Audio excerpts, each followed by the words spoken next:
Two Democrats on the U.S. Federal Trade Commission who were fired by President Donald Trump in March are urging a federal judge to declare the move illegal. The pair are seeking an order declaring their terminations unlawful and allowing them to resume their work at the agency, which enforces consumer protections and antitrust law. The case is just one of several testing a 90-year-old Supreme Court precedent that shields independent agencies from direct White House control. Joined now by Chief Legal Analyst Khalif Rhodes. Khalif, this is something that the Supreme Court really hasn't revisited much since 1935. Yeah, really, because there has not been a need, because the key word is these are independent agencies. And so when you're attempting to fire them, the main thing that you would have to do is be able to be fired for cause. What Trump is doing, President Trump is doing, is not firing these folks for cause. He's handpicking folks that he wants to, in essence, make sure that these organizations can't be effective. It's not just the FTC. This happened with the National Labor Relations Board. It happened with the Equal Opportunity Commission.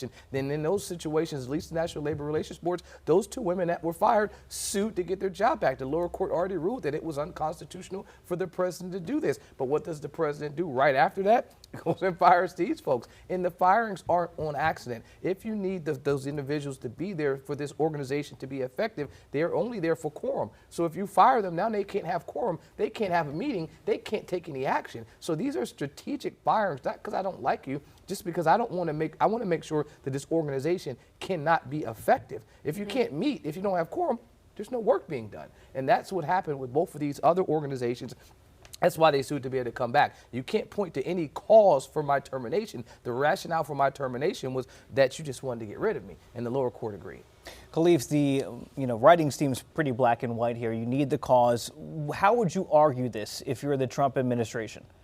It would be hard. This would be a situation where I would have to find out, well, let's look at their past performance. Have they done anything in their past that would allow me to terminate them? Let's look at their past performance evaluations. Maybe there's some peer evaluations. Maybe because most of these folks aren't having individuals that work beneath them. But if you're serving on a board, in a board capacity, typically your peers will evaluate you and the chair may do some type of evaluation. So what does that look like? Have they received evaluations that are stellar? Have they been performing? Have they been appearing? Have they missed a million meetings?